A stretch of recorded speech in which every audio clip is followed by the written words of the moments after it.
आत्मत्वं गिरिजामती सहचर प्राणं शरीरं गृहं पूजाते विषयोपभोगरचना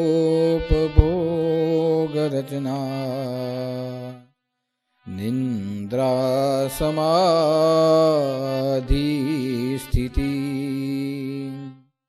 संचारः पदपादो प्रदक्षिण विधि स्तोत्राणि सर्वांगिरो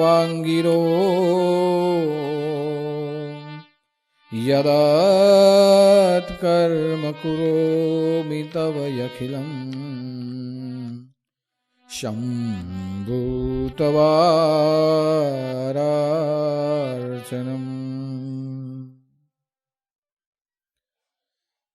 अत्रे निर्गुण निराकार स्वरूपे ओंकार स्वरूपे अने त्रिविध तापनी मुक्ति करनार एवा परमेश्वर स्वरूपे उपस्थित भगवान आदिनाथना चरणों में मारा साष्टांग प्रणाम।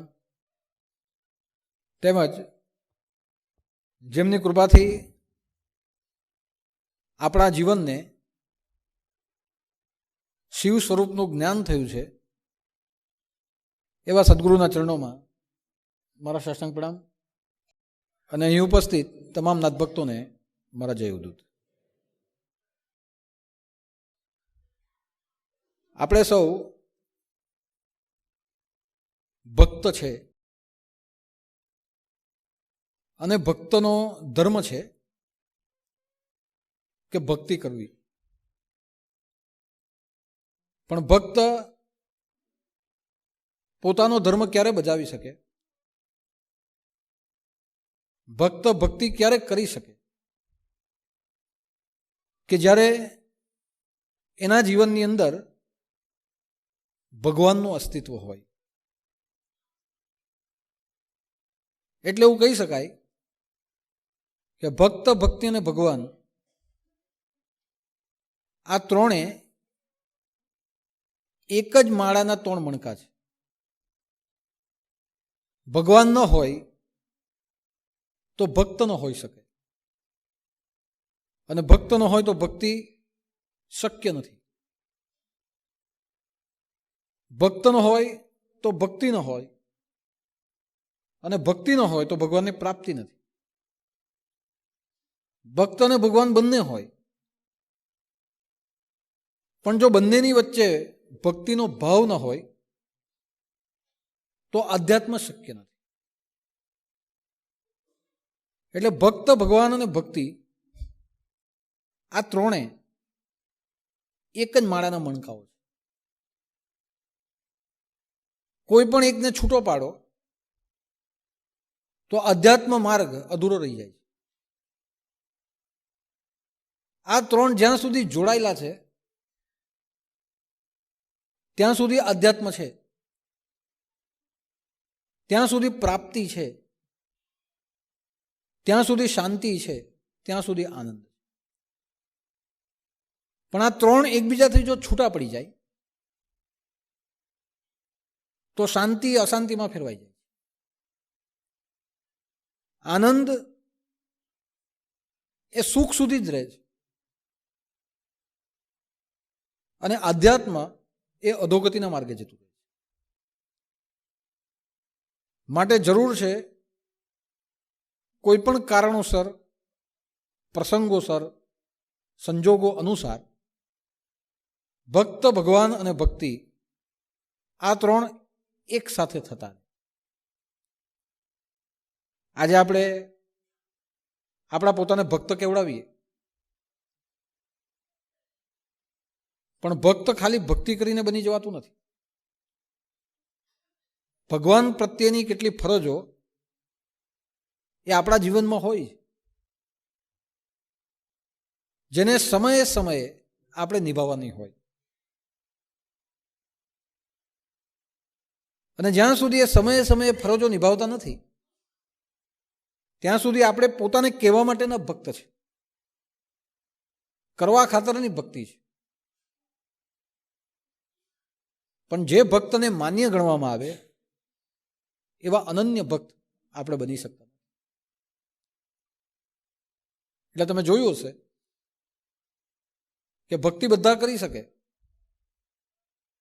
પણ ભક્ત બહુ ઓછા બની શકે. અને જ્યારથી આપણે ભક્ત બનીએ ત્યારથી ભગવાન સિવાય બધું છોડવાનું હોય છે, એકને જ પકડવાનો હોય, ભગવાન, ધર્મને, સંસ્કૃતિને. બાકી એ સિવાય બધું ત્યાંથી છોડવાનું હોય. એટલે કહેવાયું કે જ્યાં ભગવાન હોય ત્યાં માયા નહીં રહી શકે અને જ્યાં માયા હોય ત્યાં ભગવાન નહીં રહી શકે. આજે આપણી પાસે બંને જ છે, ભગવાન પણ છે અને માયા પણ છે. આપણે માયાને પણ સાચવીએ છીએ અને ભગવાનને પણ સાચવીએ. અને માયાનો અર્થ થાય આપણી આસક્તિઓ, મારો સંસાર, મારો પરિવાર, મારો પૈસો, જ્યાં મારું આવે ત્યાં માયા. એ બધુંને છોડી શકતા નથી. એટલે આપણે કહી શકીએ કે કોઈ વસ્તુને જો પ્રાથમિકતા આપવી હોય તો આપણે પહેલા કોને આપીએ?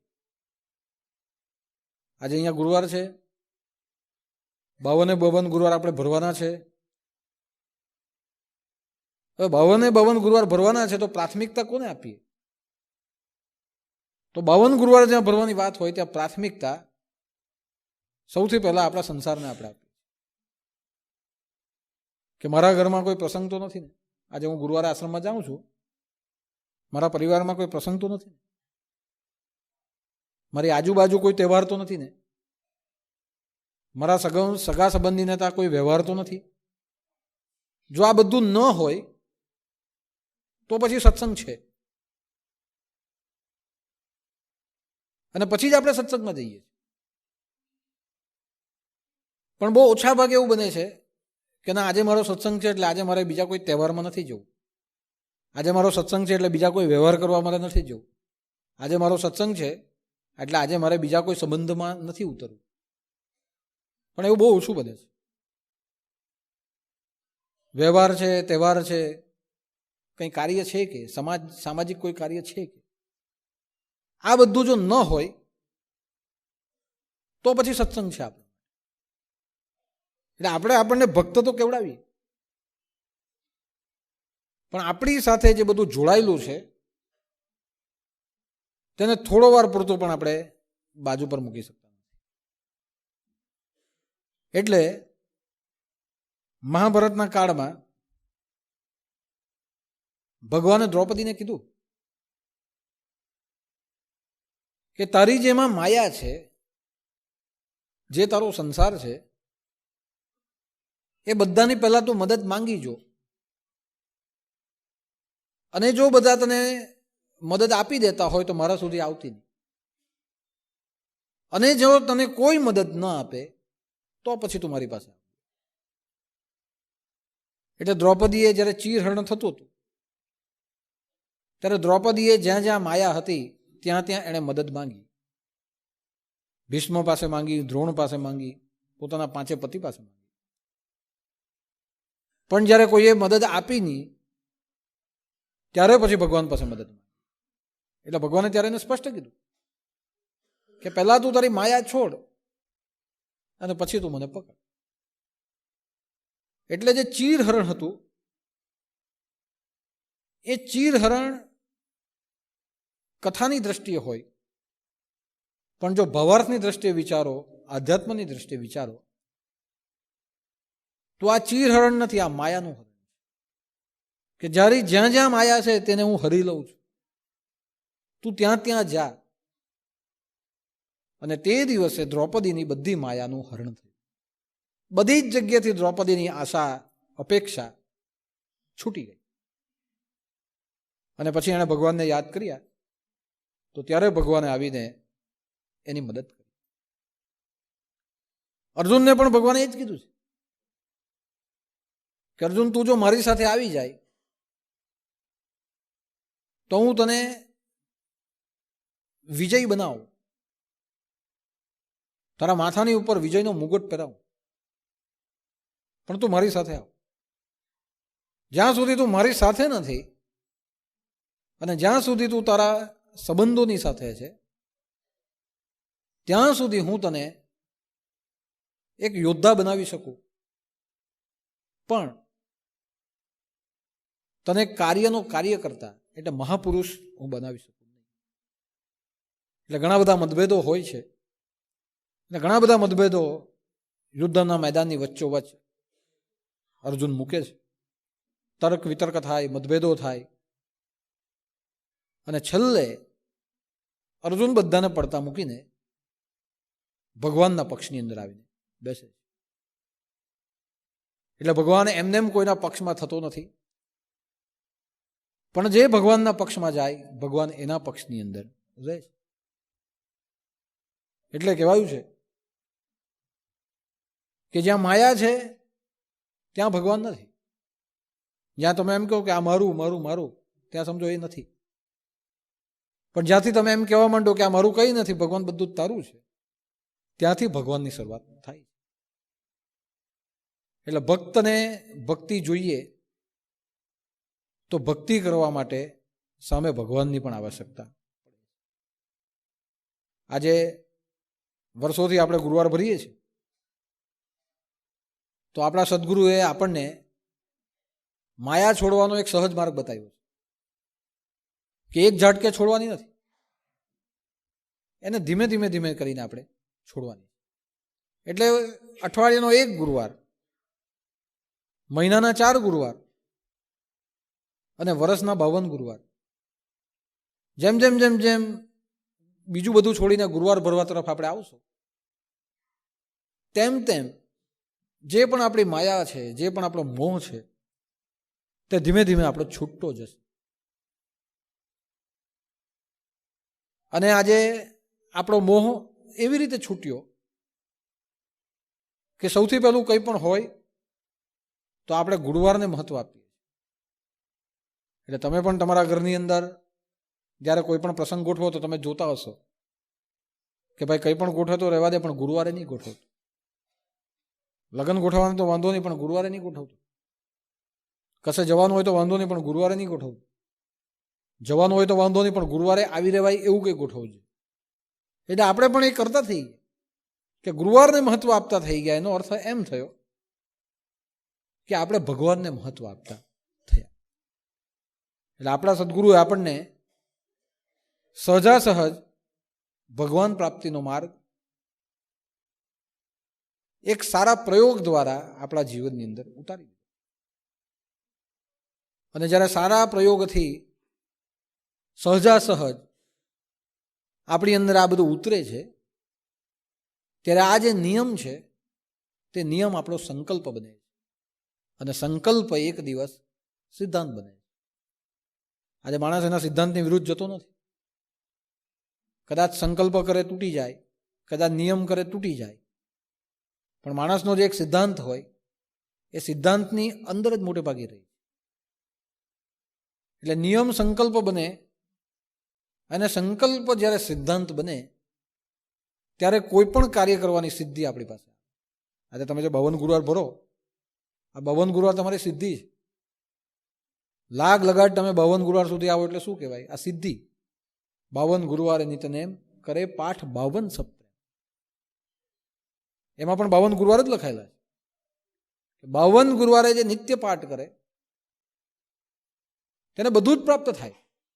પણ એ સિદ્ધિ ક્યારે મળે? કે જ્યારે આપણે આપણા સિદ્ધાંતનો અમલ કરીએ. અને 52 ગુરુવાર ભરતા ભરતા ભરતા એક સિદ્ધાંત બન્યો. તો આજે તમને ઘણા કહેતા હશે કે એક દિવસ જવાનું હોય તો 2 દિવસ જવાનું હોય તો ઠીક છે, પણ 52 ગુરુવાર તમે પહોંચી જ જાઓ. આ તમે કેવી રીતે પહોંચી જતા છે તે અમને ખબર નથી. અમને નવાઈ લાગે કે દર ગુરુવાર થઈને આશ્રમ પર પહોંચી જાઓ. કાલે દત્ત જયંતિ, પરમ દિવસે એટલે પાછા આશ્રમ પર, પાછો ગુરુવાર એટલે પાછા આશ્રમ પર. એવું તે વળી કેવું છે કે ત્યાં જ તમે પહોંચ્યા કરો? ત્યારે આપણાથી કહેવાય આ તમારા વિચારની બહાર છે, આ એક સિદ્ધિ છે કે એક વખત જઈએ તો પણ કંટાળો નથી આવતો ને વારે વારે જઈએ તો પણ કંટાળો નથી આવતો. જેટલી વાર જવાનું થાય તેટલી વાર અમે જઈએ છીએ, આ જ અમારી સિદ્ધિ છે. તો તમે વિચારો કે સહજા સહજ આપણને એક અનુષ્ઠાન ભક્તને ભક્તિ કરવા માટે ભગવાને પૂરું પાડ્યું. અને એટલું યાદ રાખવું કે જે કાયમ સિદ્ધાંતથી ભક્તિ કરે છે, સિદ્ધાંતથી ગુરુવાર ભરે છે, તેના જીવનમાં અને જે કાયમને માટે પોતાના સંસારમાં રચ્યો પચ્યો રહે છે એના જીવનમાં બહુ ફરક છે. બંને દેખાય સરખા જ છે, પણ બંનેના જીવનની તંદુરસ્તી તમે જોજો તો ફરક પડે. જે ફક્ત પોતાના જીવનમાં સંસારમાં રચ્યો પચ્યો રહે એને દુઃખ પડશે ને એ ભાંગી જશે, એ ત્રાસી જશે, એ કંટાળી જશે. પણ જે કાયમ ગુરુવાર ભરતો હોય, જેનો સિદ્ધાંત બની ચૂક્યો છે, જેને સિદ્ધિ મળી ચૂકી છે ગુરુવાર ભરવાની, એવા માણસના જીવનમાં ગમે એટલું દુઃખ આવે તો એ સુખને પણ સાથે રાખશે ને દુઃખને બંને લઈને સાથે ચાલતો રહેશે. એના જીવનમાં કોઈ દિવસ તમને ખબર નહીં પડે. હમણાં જ અમે મગદલ્લા ગયા, 2 દિવસ પહેલાની વાત, અને મગદલ્લામાં પધરામણી કરી. એના 1 અઠવાડિયા આગળ મહારાષ્ટ્રની બોર્ડર પર સિલજર કરીને ગામ છે, ત્યાં પધરામણી કરી. એ બંને જગ્યાએ હું પધરામણી કરી અને ગામડાની અંદર જઈને લોકોના ઘરો જોયા તો ઘરની અંદર અંધારું છે, મોબાઈલના પ્રકાશથી એ લોકો ઘરમાં લઈ જાય છે, ઘરમાં લાઇટ પણ નથી. પણ જ્યારે ત્યાં જઈને જોયું તો એમના મોઢા ઉપર ખુશી હતી, ભરપૂર ખુશ બધા. ત્યારે મેં વિચાર્યું, મેં કહ્યું તમે કેમ આટલા બધા ખુશ? ત્યારે એ લોકો એક જ જવાબ આપ્યો કે દાદા અંધારું તો દરરોજનું હોય, પણ તમે આવે ને એટલે અંદરથી કજવાળું થઈ જાય. મેં કહ્યું તમે આ ઝૂંપડીમાં રહી તો તમને અંધારું નહીં લાગે? એનાથી તમે ટેવાઈ ગયા એમ. પણ જ્યારે તમે આવવાની વાત આવે ને ત્યારથી અજવાળું થઈ ગયું, પછી અંધારાનો શું અર્થ? વિચારો કે આપણા રૂમની અંદર 1 મિનિટ લાઇટ જાય તો આપણે અકળાઈ જઈએ, અને એટલા બધા અકળાઈ જઈએ કે જીબી વાળાને ફોન પર ફોન મારી દઈએ આપણે. પણ જ્યાં કાયમી અંધારું છે, પણ ત્યાં અંદર જઈને જોઉં તો એ લોકોના મોઢા હસતા છે. ત્યારે મને વિચાર આવે કે આપણે સંસારમાં એટલા બધા રચ્યા પચ્યા કે દુઃખ આપણને અસર કરે છે. પણ જે માણસો ગુરુવાર ભરે છે, જે માણસો પોતાના ઘરમાં ભક્તિભાવ કરે છે, તે લોકોને સામાન્ય અંધારું એ હલાવી શકતું નથી. એમના જીવનની અંદર ગુરુ કૃપાનો એક આધ્યાત્મિક પ્રકાશ હોય. અને ત્યાં ઘરમાં જઈને જોઉં તો ભગવાનના ફોટા સીધા મંદિર સુધી લઈ જાય, અંદર સુધી. અને મંદિર એકદમ સામાન્ય હોય, ભગવાનના ફોટા, ફૂલ ચડાવેલા, અગરબત્તી કરેલી. ત્યારે મને વિચાર આવે કે આનું નામ કહેવાય ભક્તિ. કે ગમે એટલું દુઃખ છે પણ એની ભક્તિ કે એનો ભગવાને છૂટતો. ત્યાર પછી 2 દિવસ પહેલા મગદલ્લા પધરામણી કરી, અને મગદલ્લામાં બધે પધરામણી કરી, બધાના ચહેરા પર ખુશી હતી. જે 14 વર્ષ પહેલા જે આનંદ હતો તેના કરતાં વધારે હમણાં આનંદ બધાના મોઢા પર જોયો. અને ફરક એટલો જ કે 14 વર્ષ પહેલાનો આનંદ ને હમણાંમાં ફરક એટલો જ છે કે નવા તમે કસરત કરો ને તો મસલ્સ નહીં બનેલા હોય, પણ દર ગુરુવારે આવતા થઈ ગયા ને એટલે બધા પહેલવાન થઈ ગયા, બધાના મસલ્સ બની ગયા. એ ફરક પડે. 14 વર્ષ ભક્તિ કરો એનો જે આનંદ છે, એનો જે ઉત્સાહ છે, અને ભક્તિની શરૂઆત કરો ત્યારનો જે ઉત્સાહ છે, આ બંનેની અંદર ફરક પડે છે. 14 વર્ષ પહેલા પધરામણી કરી ત્યારે આનંદ હતો કે દાદા આવ્યા, કે દાદા ગુરુ છે અને ગુરુદેવ આવે છે, એનો આનંદ હતો. પણ 14 વર્ષ પછી પધરામણી કરી એમાં પરમાનંદ હતો કે દાદા આવે વાત બરાબર છે, પણ એક વખત આવે ને પછી 14 વર્ષ પછી આવે એનો એક આનંદ હતો કે આમ દરરોજ આવતા નથી. દાદા કોને કહેવાય? કે જે દર 14 વર્ષે આવે તેને. એટલે પાછી ખબર પડી ગઈ કે હવે આવ્યા તે પાછા 14 વર્ષ પછી જ આવવાના એમ.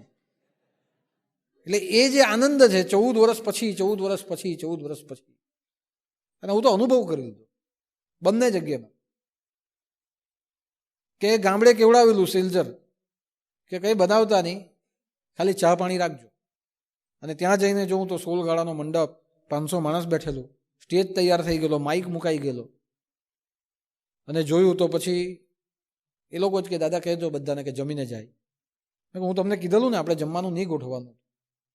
તો ત્યારે એ લોકોએ તરત જ કીધું કે દાદા તમે ભલે કીધું કે જમવાનું નહીં ગોઠવતા, પણ અમે એટલું જ માનીએ કે ગુરુદેવ જ્યારે આવતા હોય ને તો એને જમવા વગર નહીં મોકલાવાય. આ અમારો નિયમ છે. આટલું બધું તમે બનાવી ક્યાંથી દીધું? તો કંઈ નહીં, 2 દિવસ પહેલાં નીકળી પડ્યા. કોઈ ચોખા આપ્યા ને કોઈ તેલ આપ્યું. અમે કીધું દાદા આવવાના છે, કંઈ ને કંઈ આપો. અને એમ કે દાદા એટલું બધું આવી ગયું કે આ ચોખા પાછા આશ્રમે મોકલવા પડશે. જો આ કે કેટલો આનંદ, અંદરનો પ્રકાશ કેટલો, કેટલી ભક્તિ, કેટલો ભાવ. અને ત્યારે હું જઈને કીધું કે મેં કહ્યું આવી ભાવના દુનિયામાં કદાચ બીજે કશે નહીં હશે. તેવું જ મગદલ્લામાં પણ જોયું કે 14 વર્ષ પછી એટલો સત્કાર, જ્યાં જાય ત્યાં ફૂલ ફેંકવામાં આવ્યો. ત્યારે મને યાદ આવ્યું કે કદાચ રામ ભગવાન રાવણને મારીને અયોધ્યા ગયેલા હશે, કારણ કે 14 વર્ષનો વનવાસ હતો મારો પણ, કે રામ ભગવાન જ્યારે અયોધ્યા ગયા હશે તો જેવું મગદલ્લામાં સ્વાગત થયું હશે મારું, તેવું એમનું ત્યાં થયું હશે. વિચાર કરો કેટલો આનંદ. અને એ આનંદ જોઈને મને પોતે થાય કે ખરેખર ભક્ત આને કહેવાય, ભક્તિ અહીંયાથી શીખાય. અને જો જ્યાં આવા ભક્તને આવી ભક્તિ હોય, લખી રાખો, સંભવામી યુગે યુગે નહીં, સંભવામી ક્ષણે ક્ષણે. ભગવાને દર અઠવાડિયે તમારે ત્યાં આવવું પડે, દર અઠવાડિયે. અને ત્યારે મને વિચાર આવ્યો કે આ લોકો જે મક્કમતા રાખે તે ખોટી નથી. કે ફોટો મૂકે ને ફોટાની ઉપર ફૂલ મૂકે અને પછી સત્સંગમાં જ ગાતા જાય, ભજનને જોતા જાય કે કયા દાદાનું ફૂલ પડે, આ બાજુ પડે કે આ બાજુ પડે, મોટા દાદાનું પડ્યું કે નાના દાદાનું પડ્યું. અને રેકોર્ડ છે કે મારું તો કદાચ 14 વર્ષે જ પડતું હશે, આ દાદાનું તો દર સત્સંગમાં એક ફૂલ પડે. હું ત્યારે વિચાર કરતો કેવી રીતે આમ વિચાર અને ફૂલ પડે, આ બહુ મોટી વસ્તુ છે. તમે એક પાંડું મૂકો અને એને કહો કે હલે હલે, પાંડું ઉડે, નથી ઉડતું. આ તો માથા પરથી ફૂલ પાડવાનું. અને એક હઠયોગ કે ભજન ગાઈએ એટલે દાદા ફૂલ પડવું જ જોઈએ, ત્યાં સુધી ભજન બંધ નહીં કરીએ. અને એટલા બધા ભજન દાદા સાંભળી દાદાને બી થાય કે હવે ફૂલ પાડી દેવા જેવું છે, અને ફૂલ પડે. એટલે આટલો મોટો સંકલ્પ, આ સિદ્ધિ કે આમ ફૂલ નહીં પડે, પણ આ લોકો ભજન ગાવા બેસે એટલે હાજરી પડે. અને ત્યારે મને વિચાર આવે કે કેમ દર સત્સંગમાં દાદા હાજરી આપે. પણ ત્યાં જઈને જોયું ત્યારે ખબર પડી કે આવા ભક્ત અને આવી ભક્તિ હોય તો ભગવાને ગિરનાર પરથી ઉતર્યા વગર છૂટકો નથી. એણે ઉતરવું જ પડે. અને હું તો દરેક જગ્યા પર કહું ને અહીંયા પણ કહું કે એવા ગુરુનો કોઈ અર્થ નથી જે પોતાના ભક્તોના ઝૂંપડા સુધી ન જાય. ગુરુ એવો હોવો જોઈએ કે પોતાના ભક્તના ઝૂંપડા સુધી તો એને જવું જ જોઈએ. આજે આપણને ઘણા કે બીજા બધા સંપ્રદાયના હોય ને તે કે દાદા તમે કેમ આવા, કે અમારા ગુરુ તો એમ કે કોઈ દિવસ આશ્રમમાંથી બહાર જ નથી નીકળતા, પણ તમે કેમ બધા ભક્તોના ઘર સુધી પધરામણી કર્યા કરે? એવું તો શું? ખરેખર જે બધાના ઘર સુધી જાય ને તે ગુરુ નહીં કહેવાય. એમ મેં કહું સાચી વાત છે, બધાના ઘર સુધી જાય એને ગુરુ નહીં કહેવાય. હું તો ગુરુ છું જ નહીં, હું તો સદગુરુ છું, એટલે બધાના ઘર સુધી જાઉં. ગુરુ જાય જ નહીં. ગુરુ તો ખાલી બેઠો રહે પોતાના આશ્રમની અંદર, એના સુધી બધાએ પહોંચવાનું હોય. આ તો નાચ પંથ છે, ઘર ઘર માં ઓર ઘર ઘર બાપ. અને મચ્છેન્દ્રનાથ ગોરક્ષનાથને જો તીર્થાટન કરવામાં શ્રમ નહીં આવી, મચ્છેન્દ્રનાથ અને ગોરક્ષનાથે જો ઘરે ઘરે ભિક્ષા માંગી, અને જ્યાં જ્યાં ભક્તો બોલાવતા, દત્ત ભગવાન પણ કે ઝાલર ખાઈ રીજો તેમ દીધો સુવર્ણ ઘટસપ, કે દત્ત ભગવાનને પણ ત્યાં શરમ નથી નડી. જો આટલા મોટા તપસ્વીઓ, આટલા મોટા પરમેશ્વરોને જો વાંધો નહીં પડ્યો હોય તો મને તો બિલકુલ વાંધો નહીં પડે. અને જોયું કે આનું નામ ભક્ત, આનું નામ ભક્તિ.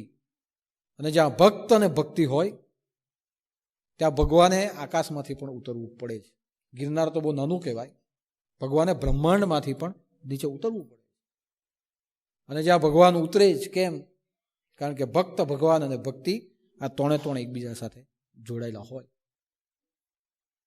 અને હું એટલું ચોક્કસ માનું કે તમે બધાએ જ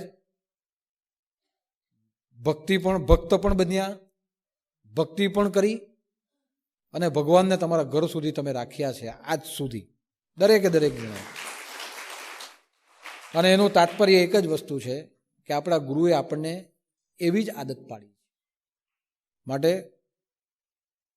આજે અહીંયા પ્રદોષ છે તો આ પ્રદોષનો મહિમા પણ એ જ થાય કે એક ભક્ત બધું ચડાવે અને ભક્તિ કરે. પણ કોની ઉપર જાય? આ બધું કોને અર્પણ થાય? કે જ્યાં આપણે ભગવાનને સાક્ષાત મૂક્યા હોય. એટલે પ્રદોષના કાળમાં ભક્ત અને ભગવાન એકલા નથી હોતા.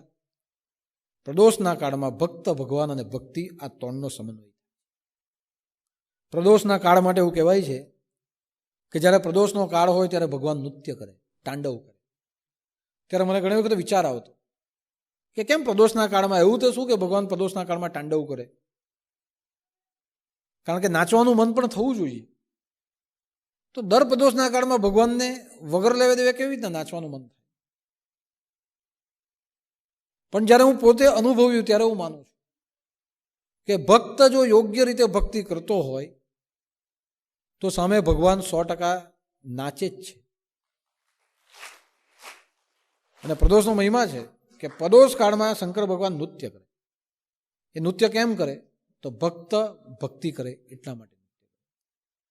આપણે પણ દર ગુરુવારે અહીંયા આવીએ તો જ્યારે દર ગુરુવારે અહીંયા આવીએ અને આપણે ગુરુના ચહેરાને જોઈએ ત્યારે આપણી અંદર પણ એક ઉત્સાહ અને ઉમંગ એ નૃત્ય કરતા. બાકી આપણે જે આવીએ છીએ તે નાચતા કૂદતા જ આવીએ છીએ. તમે જોજો, કોઈ થાકેલા પાકેલા અહીંયા આવતું નથી. અહીંયા આવે નાચતા કૂદતા આવે ને અહીંયાથી જાય તો છલાંગ લગાવતા જાય. એ ગાડીનો ટાઈમ થઈ ગયો. હું આ છલાંગની વાત કરું, બીજી વાત નહીં કરું. અહીંયા આવે તો નાચતા કૂદતા આવે ફુરસદે. કોઈ બસ પકડીને આવે ને કોઈ ગાડી પકડીને આવે ને કોઈને બસ છૂટી જાય તો કોઈ મળી જાય તો એની સાથે આવે, નાચતા કૂદતા આવે. તમારો અહીંયા આવવાનો જો હું સમય પકડું તો બધાનો અલગ અલગ છે. કોઈ વહેલો આવે, કોઈ મોડો આવે, જેમ ફાવે તેમ આવે. અને અહીંયાનો જવાનો જો સમય પકડું તો છલાંગ મારીને જાય. આ બાજુ દાદા દર્શન આપે ને આ બાજુ કૂદીને રિક્ષા પકડું, રિક્ષા બહાર જ હોય. અહીંયા આવ્યા ને અહીંયાથી જેવા દર્શન થયા તેવી સીધી છલાંગ રિક્ષામાં. રિક્ષામાંથી સીધી છલાંગ તમારી પ્લેટફોર્મ પર અને પ્લેટફોર્મમાંથી સીધી છલાંગ તમારી સીટ ઉપર અને ત્યાં ઉતરે એટલે સીધા ઘરમાં. એટલે તમે અહીંયાથી જાઓ ને તે નાચતા કૂદતા નથી જતા, છલાંગ લગાવતા લગાવતા તમે જાઓ. એટલે ખરેખર ગુરુ દરબાર આને જ કહેવાય કે જે રડતો આવે ને હસતો જાય અને જે હસતો આવે તે હરખાતો જાય અહીંયાથી.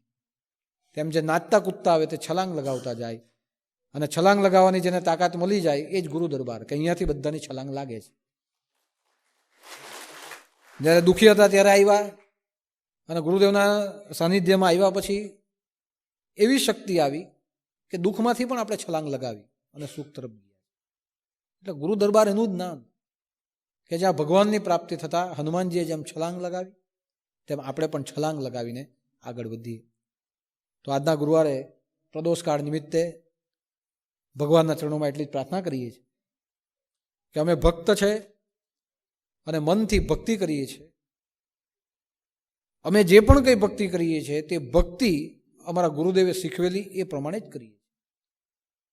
એટલે ગુરુદેવે જે ભક્તિ માન્ય રાખી તે ભક્તિથી અમે તમારી પૂજા કરીએ છીએ.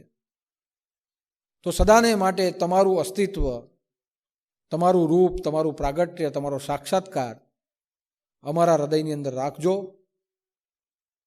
અને અમે હંમેશા હસતા કૂદતા આવીએ છીએ તો જીવનની અંદર છલાંગ લગાવે એટલે કે પ્રગતિ કરતાં કરતાં જ અમે જીવનમાં આગળ વધીએ એવી કૃપા કરજો. પ્રદોષ કાળમાં ભગવાનને આપણે બે હાથ જોડીને પ્રાર્થના કરીએ. પ્રદોષનું ફળ પૂજા કરનારને મળે, પૂજા કરાવનારને મળે, પૂજા જોનારને મળે અને પૂજાની અંદર જે પણ કોઈ સહયોગ આપતા હોય સાધનથી, સામગ્રીથી, એ પૂજાના જે પણ સહયોગીઓ હોય એ બધાને પણ 100% પ્રદોષનું ફળ પ્રાપ્ત થાય છે. માટે આપણે બધા જ ભગવાનને 25 વખત ગુરુમંત્ર બોલીને પ્રાર્થના કરીએ.